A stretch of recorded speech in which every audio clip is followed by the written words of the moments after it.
Okay, we are live now. So we've said our opening prayers. We're going to start today with chapter 12, Siddhashrama. Okay. As they were walking along, Rama again asked Vishwamitra, there is such a beautiful mountain there and nestling at its foot. It is a grove, nestling at its foot is a grove which is pleasing to the eye. Even at the distance, I can see deer dark as rain clouds. Birds with sweet voices are singing in the grove. This green grove of trees captures my mind. Tell us what the place is. We just came out of a forest which was fearful and uninhabited, and this is all the more exciting since it seems to be a happy place. How far away from here is the ashrama of your gracious self? I've become very impatient since I'm eager to see those sinners who are causing so much discomfort to you. When will I see those wicked Rakshasas who will who kill hermits without compunction? When will I be able to kill them? Vishwamitra was only too eager to answer the questions of Rama. He said, this grove has a long history behind it. I will relate it to you. Ages back, the great Lord Narayana, the all pervading, who is the cause of the creation, the preservation, and the destruction of this entire universe, performed tapas here. And again, this is the place where Mamana had his dwelling place, and hence it is called Siddhashrama. Bali, the son of Virochana, was the emperor. He had defeated. Just 1 second, I'm going to reduce the heater here. It's blowing on me.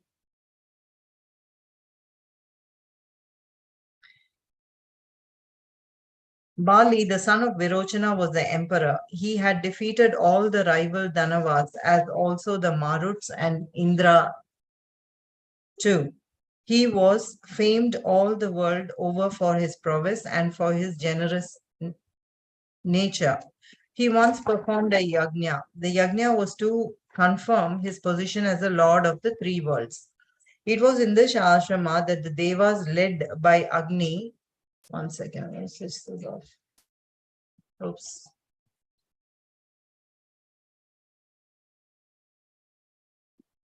Okay, better. Oh, it's cold and the heat is too dry. So I switched it off. He defeated all the real Danavas as well as the Maruts and Indra too. Where did I go? Okay, Bali. It was in this ashrama that the Devas led by Agni approached Narayana and said, Lord, Bali, the son of Virochana, is performing a yajna. You must somehow stop it for the good of those who dwell in the celestial regions. Bali is well known for his generosity. He has never said no to anyone who has asked him for anything. You must make use of this characteristic in him and help us regain the world which we have lost to him. In the meantime, Kashyapa, the great Prajapati, who was like the god of fire, so radiant was he because of his tapas, desired a son. His wife Aditi was like his other self in glory, and this great man once performed tapas with the image of Narayana deeply engraved in his mind. To him came the Lord in person and asked him what he desired. Kashyapa, the son of Marichi, said, please do not think it audacious on my part when I ask you to be born as my son. You must be born as a son of Aditi, and you must wipe her tears which are flowing because of the unhappiness of her children, the Devas. Our purpose should thus be served, and this ashrama where you will be born will be famed the world over as Siddhashrama, since we would have attained our desires. So be it, said Narayana with a smile. Aditi became the mother of the Lord in the human form. He was so small and so much like a miniature of a man that he was called Vamana, along with other name Upendra. When the yajna of Bali was in progress, Vamana went to the yajnashala. Bali stood up and greeted this young Brahmin who was like a heap of gold. He said, what will you have, my young Brahmin? You look so beautiful and so radiant. I have a feeling you do not belong to this earth but to the heavens. No human being can look so glorious. Ask anything of me and I'll give it to you. I'm eager to please you. Vamana was gratified by the generous nature of the king and said, O king, it is but proper for the son of Virochana to talk thus. The world talks of nothing but the great yajna you're performing, and so I came to you hoping that you will give me something. I want very little, but I'll ask you only if you assure me that I'll be granted my wish. The king smiled at the young child, for so he thought, and said, It is my great good fortune that you should come to me asking me to give you something. My tapas has been sanctified only now. My very life seems purposeful only now, and I feel that I've been born for this only task, granting you what you ask for. My kingship and all the many good acts which I may have performed seem to bear fruit at this moment when you have come to me. My treasury, my granary, my army, my entire kingdom, all these are at your disposal. Ask of me anything you please, and it is yours. A beautiful smile lit up the face of the young man, and he said, Oh, what use is all this to me, O king? I am but a poor dweller in an ashrama, and my needs are few. All I want is a bit of land, a piece from your kingdom, which can be covered by 3 paces of mine. Covered by 3 paces of mine. The king was amused at the request of Vamana. He smiled tolerantly at Vamana and said, But certainly I'll grant you 3 paces of land as you wish. Sukracharya, the Bhargava, was the preceptor of Bali, and he stopped the king from taking water in his hand preparatory to the gift and said, Bali, uh, this is no ordinary person. He is that truth which cannot be known even by Brahma or the Devas or by yogis who spend years and years in tapas. He is Narayana. You should not grant him his wish. If you do, you will be destroyed. Narayana, as is well known, is ever partial to the Devas, and their good will be the consequence of your gift. Bali would not listen to him. If the Lord of Lords has assumed this form to bless me with the request, my yajna has been fulfilled to a glorious degree.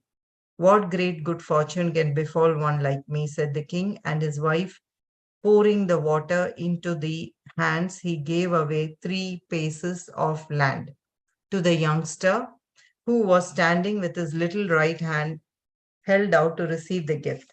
When the water touched his hand and when the gift had been granted, Vamana grew. Narayana assumed his Vishwarupa. I'm going to ask questions, okay? You know what Vishwarupa is? Yes, Laya. I'm not sure what it is, but it might be like form. Yeah. Do you want to grab a chair, come close to me? So his so you're saying it's a form, okay? I'm not sure. I just think it's like human form. Okay. With one blessed foot, he covered the entire earth, and with the other, the heavens. Bali worshipped him with great gladness in his heart, and he spoke to himself. Narayana himself came to me with a request, and I was able to grant it. Can anyone be more fortunate than me? He stood with folded palms, with tears streaming from his eyes. Narayana thus regained for Indra his kingdom and restored him to his throne. The grove which seems to thrill you so much was where Vamana was born. Since it is a Siddhashrama where everyone will get what he wants, I have chosen it as my ashrama for performing this yaga for the good of mankind. The dreadful Rakshasas come only to this ashrama, and it is here, my child, that they must be killed. Children, we are near the Siddhashrama. This spot is mine, which means that it is yours too. Even as they were talking and walking, they reached the ashrama with the 2 young princes on either side of him. Vishwamitra entered the ashrama and he looked like the moon with the star Punarvasu on the cloudless clear sky. The rishis worshipped him and welcomed the princes. After they had rested for a while, since this last lap of the journey was long, the brothers went to the presence of Vishwamitra and stood before him. They said, My lord, you can resume your diksha. Your yaga will proceed uninterrupted. We can assure you of that. As you have said so aptly, the ashrama cannot lose its name, and we cannot let it go waste. Vishwamitra assumed Diksha that night, and the princes slept throughout the night without any worry.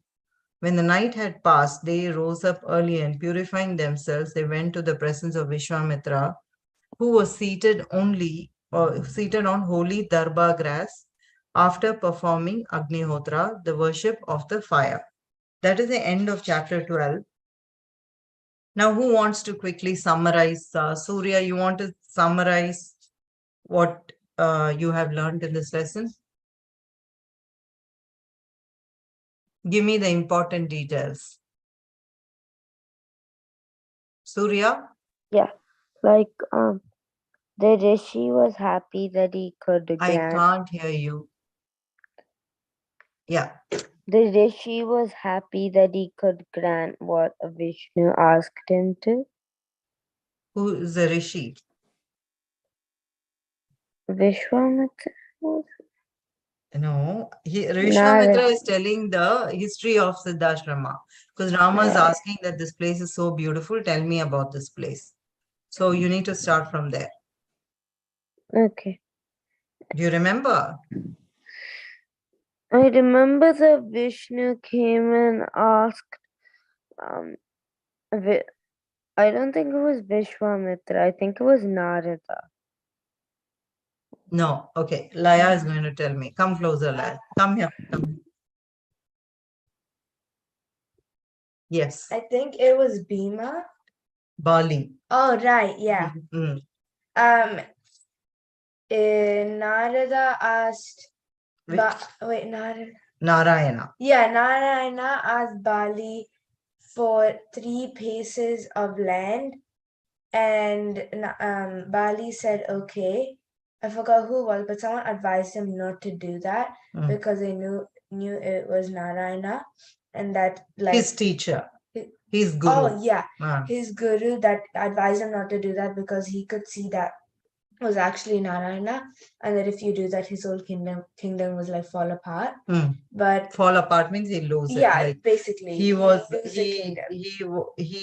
the 3, like the heaven, the earth, and what do they call that? The 3 worlds, the position. He was the lord of the 3 worlds, which means Indra was no more in charge. He didn't have his power. So the Devas wanted Narayana to go and get the 3 worlds back from Indra. So then when... How did Narayana go? What was his avatar? That's as a not a priest. He was a small miniature of a man. And so he was called Vamana. Also, he went by the name Upendra. Okay. So he was born to this. His mom is Aditi. Aditi, yes. Okay. His mom is Aditi. And what else do you need to remember from the story? They gave the blessing by pouring water in his hand by the that saying that he'll give the 3 pieces of land. So then Vamana grew and then with one. So what was that word? Vishwarupa. Vishwarupa means it's like all pervading size. Imagine the entire universe. Vishwa means universe. Rupa is the size of the universe. So he grows so big. So just his one face covered all the heavens. And then the second one covered the heavens. And so Indra got his, they didn't actually, that's good. You notice that. So then what happens? Oh, and then he returns back to his place. He returns back to his place in the in Siddhashrama. You're always better than this in telling back, okay? So we are getting used to hearing and getting all the information right. I mean, the main points right. So now what are they doing? They are ready. They went and had a good night's sleep, and Rama and Lakshmana now ready to fight the Rakshasas. And tomorrow's chapter is chapter 13, the Yaga of Vishwamitra. We still have 10 minutes, so I think we will start with chapter 13. the Yaga of Vishwamitra, or would you like to discuss something else?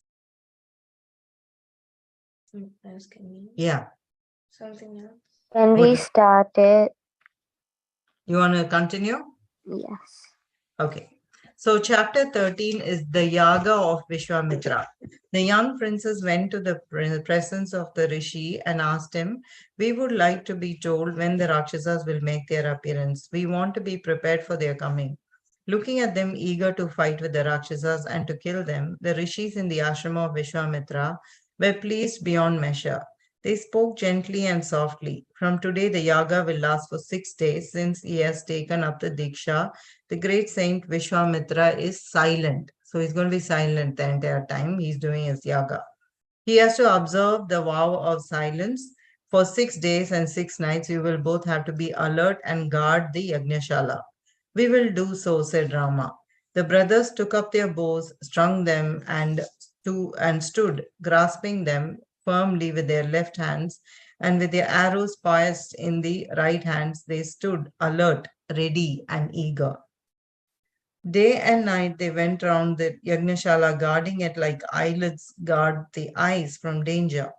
5 days and 5 nights passed without any mishap. Rama said, Lakshmana, be very careful. Today is the last day, and we have to be prepared for the coming of the two evildoers. The fire in the Yagna Kunda was burning with a greater brilliance as Rama spoke. It was a great and glorious sight, the fire presided over by the noble Vishwamitra and surrounded by all the rishis. The music of the recital of the Vedas, sonorous, slow, and dignified, filled the four quarters with a feeling of awe and at the same time peace. It purified the very air which carried it everywhere. There was a sudden noise like the clap of thunder at the coming of monsoon. Like a rain cloud darkens the sky during the rainy season, the sky was suddenly dark. Rama and Lakshmana knew that the Rakshasas had appeared. They had their myrmidons with them, and there reigned a ghastly rain made up of blood and flesh. The Rakshasas did not expect any opposition, and they had not assumed the Maya tactics. And Rama could see them clearly. Angered beyond measure at the manner in which they were trying to pollute the holy Yajnashala, Rama told Lakshmana, Lakshmana, look at these flesh-eating Rakshasas who are trying to molest these good men.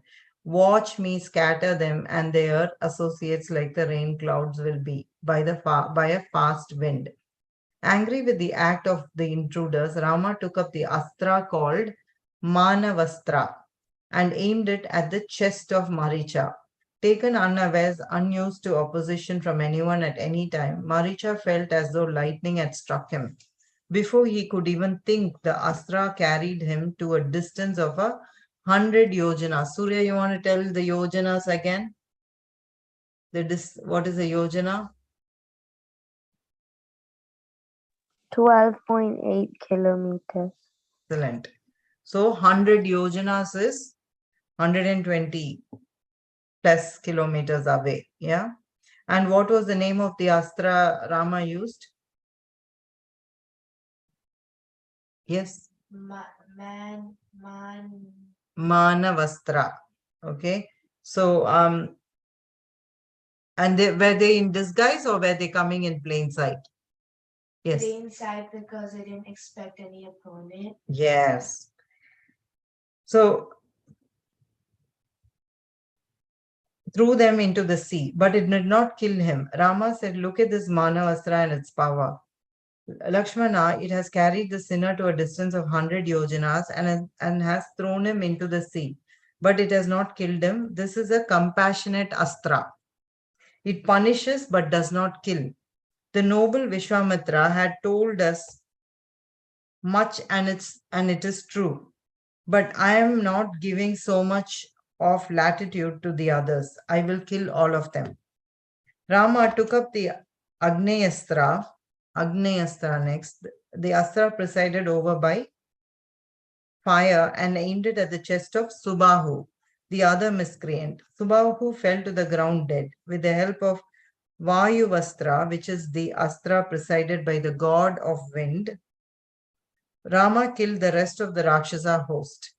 The yajna was protected only too well by Rama and Lakshmana. Do you realize it's made by one, each one is made by one element? Manavastra, they didn't tell what it is presided by. So I'm assuming it is by land. The Agni Astra is the Astra of fire, and the third one, Vayu Astra, is the Astra of wind. The Yajna was protected only too well by Rama and Lakshmana, and there was great joy in the hearts of all the rishis in the Siddhashrama. That night was the last night of the yaga. So these days you hear about super hero stories where they're harnessing the power of the wind. Yeah. So you can connect that, right? It's like historical stories is what is made, recreated in new versions. The next morning, after the conclusion of the yaga with the proper rituals, Vishwamitra called the young men to his side and said, Rama, you are indeed a great warrior, and your fame will now spread in all the four quarters. With your help, I have been able to complete the yaga, which I had begun some time back. Siddhashrama is Siddhashrama today. Rama and Lakshmana were happy that they had accomplished the task which they had undertaken, and they spent the night in a happy frame of mind. We'll stop there. We'll be continuing from this point of the story tomorrow. Okay. Any questions? What was interesting in today's story? Yes. How they described how the environment changed when the came, like blood rain. Yeah. How the Hmm. astra that Rama used on the first Rakshasa worked. Yes. And for me, it was the story behind Siddhashrama was interesting. They're talking about the Vamana avatara of Narayana in that. And I also liked the part where they describe how beautiful Siddhashrama is, right? From when they emerge out of the forest. I enjoyed that bit of the story also. Okay. So who were the two demons who were killed, Rakshasas? Subahu and Maricha. Maricha and Subahu, okay? Yes, Laya. Just for what we liked as well. Mm. I also liked how explained what all the arrows do. Yes. So he didn't just, there's like, it was also, he probably didn't actually say it, but like he explained it better and also describing the glory. Yes. Okay, so let's say the closing prayer. Close your eyes and take a deep breath in. Om. Om.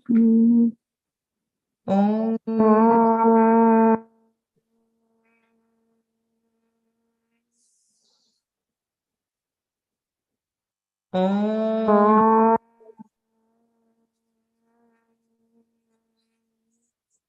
Purnamada Purnamidam Purnat Purnamudachyate Purnasya Purnamadaya Purnamadaya Purnameva Purnameva Vasishyate Vasishyate Om Om Shanti Shanti Shanti Shanti Shanti. Shanti. Thank you for watching. Who is watching in YouTube later?